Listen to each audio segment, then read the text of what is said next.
Hello, আসসালামু আলাইকুম। দেখেন বন্ধুরা, আজকে আমি মাছ কষাবো।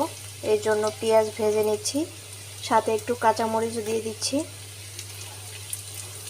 কাঁচামরিচ এবং গুঁড়ামরিচ দুইটা একসঙ্গে দিলে কালারটা অনেক সুন্দর আসে, যার কারণে আমি দুটোই দেওয়ার চেষ্টা করি। এ পর্যায়ে আমি এখানে সবগুলো মশলা অ্যাড করব। দেখেন আমার সব কিছু মশলা অ্যাড করা শেষ। এখন এটা আমি সুন্দর করে কষাই নিব।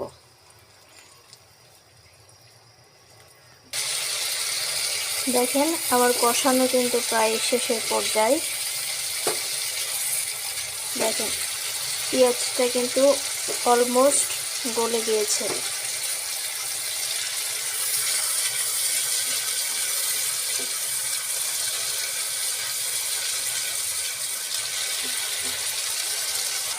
এই পর্যায়ে আমি মাছটা অ্যাড করে দিব এখানে। দেখেন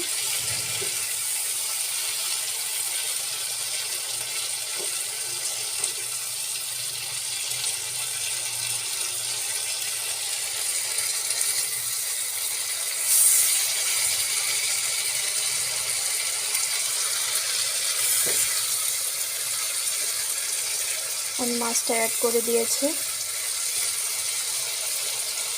এখন আমি এখানে ঝোল দিব। দেখেন আমি এই ঝোলটা দিয়েছি, এটা কষাই নেব, দেন এরপরে ফাইনাল ঝোল দিব। হ্যালো বন্ধুরা, দেখেন ফাইনালি আমার রান্না কিন্তু কমপ্লিট। দেখেন কত সুন্দর কালার আসছে।